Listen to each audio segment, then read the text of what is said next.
अभी हम लोग भजन श्रवण किए। भाई हो कैसे जेबे गुरु के नगरिया, मैली मोर चदरिया।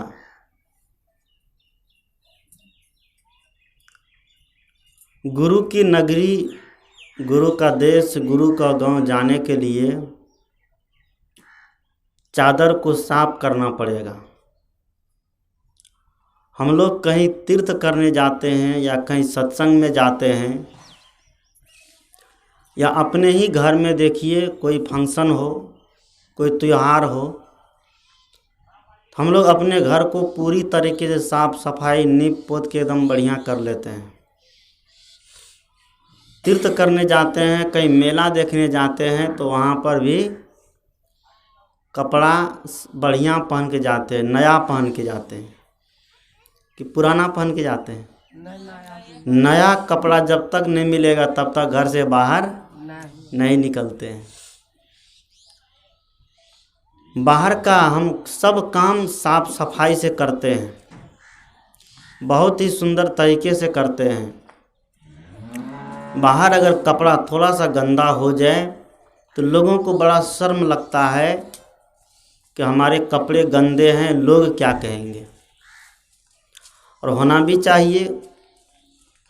कपड़ा से लेकर आंगन, घर, दरवाज़ा हर चीज़ साफ सुथरे हो। सब कुछ साफ सुथरा रहने पर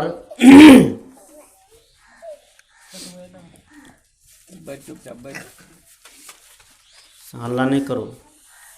जब सब कुछ साफ सुथरा होता है तो जीवन भी साफ सुथरा रहता है। गुरु की नगरी जाने के लिए भी हमें सफाई करनी पड़ेगी। कपड़ा को साफ करना पड़ेगा, घर को साफ, द्वार को साफ, बाल बच्चे हर चीज़ को साफ सुथरा रखना पड़ेगा कि नहीं। और गुरु की नगरी जब जाना पड़ेगा तो वहाँ के लिए भी सफाई करनी पड़ेगी। ये कपड़ा तो साफ करना ही पड़ेगा, लेकिन जिस चुनरिया की बात सदगुरु कहते हैं उस चुंदरी को भी हमें साफ करने पड़ेंगे। और चुंदरी कौन है? ये शरीर रूपी चुंदरी है। ये जीव जो है इस शरीर रूपी चुंदरी को ओढ़ रखा है। जीव जो शरीर रूपी चुंदरी को ओढ़ रखा है, यह हर रोज गंदा हो रहा है, हर रोज यह चुंदरी मैली हो रही है। इसलिए सदगुरु कहते हैं, भाई हो कैसे जेबे गुरु के नगरिया, अब मैली मोर चदरिया। साधारण मेला देखने के लिए हम गंदा कपड़ा पहन करके नहीं जा सकते। क्या जाएंगे? नहीं। जब यह जीवात्मा इस शरीर को छोड़ेगा, इस शरीर को छोड़ करके दूसरा शरीर धारण करने के लिए जाएगा, दूसरा शरीर बनाने के लिए जाएगा, तो वहाँ पर अगर मैला होकर जाएगा तो शरीर भी मैला ही मिलेगा, शरीर भी गंदा ही मिलेगा कि नहीं। इसलिए सदगुरु कहते हैं कि दुनिया से जाना सबको है, कोई रहने के लिए नहीं आया है। सबको इस दुनिया से जाना है, लेकिन कोई इस चादर को मैला करके जाता है, कोई इस चादर को साफ करके जाता है ना। कोई शरीर रूपी चुंदरी को बढ़िया से ओढ़ता है, संभाल करके रखता है।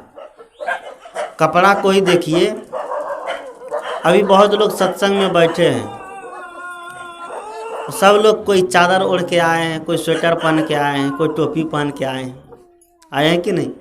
और सब के सब रंग के हैं, सबका एक रंग नहीं है, सबका सब रंग है। किसी का नया है, किसी का पुराना है। कोई 10 साल से ओढ़ रहा है, कोई 5 साल से ओढ़ रहा है, कोई आज ही निकाल करके ओढ़ के सत्संग में आया है। ऐसा होता है। लेकिन किसी का नया हो तो लेकिन वह गंदा है, और किसी का पुराना ही है तो वो क्या है? साफ सुथरा है ना। किसी का पुराना है तो वह भी साफ सुथरा है। सदगुरु कहते हैं कि बहुत लोग जन्म से ही अपने जीवन को गंदा कर लेता है, अब बहुत लोग जन्म लेने के 10 साल 20 साल होने के बाद उनका जीवन क्या होता है, गंदा होता है। अब बहुत लोगों का तो जीवन भर गंदा ही रह जाता है। गंदा हम जीवन लेकर के, गंदा मन लेकर, गंदा तन लेकर, गंदे कपड़े लेकर अगर हम अच्छी जगह में जाएंगे तो हमें लोग पसंद नहीं करेगा। कोई पसंद कर सकता है?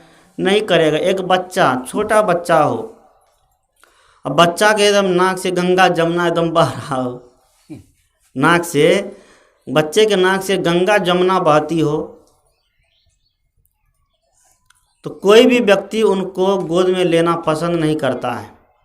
लेकिन बच्चा एकदम साफ सुथरा हो तो कोई भी उनको गोद में उठा लेता है ना।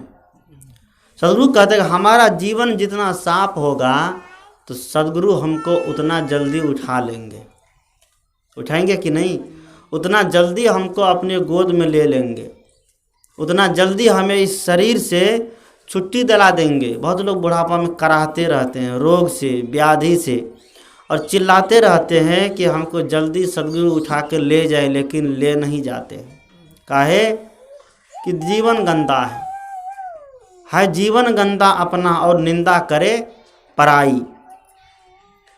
जब फल मिलता है करनी का तब ठंडी सांस भरता है। सदगुरु कहते हैं कि जीवन हमारा गंदा रहता है और हम दूसरों की निंदा करने में लगे रहते हैं तो हमें प्रकृति कहिए या कर्म कहिए, हमको कभी भी क्षमा नहीं करेगा। क्या करेगा? कर्म हमको कभी भी क्षमा नहीं करता है। इसलिए सदगुरु कहते हैं कि बाहर व्यक्ति को अपना जीवन साफ करना चाहिए, मन साफ करना चाहिए, और भीतर कर्म का सुधार के लिए सत्संग, ध्यान, साधना में लगे रहना चाहिए। बचिए बचिए बचिए बचिए। सदगुरु महाराज की जय। व्यक्ति को अपना जीवन सुधार के लिए साधना करनी पड़ेगी।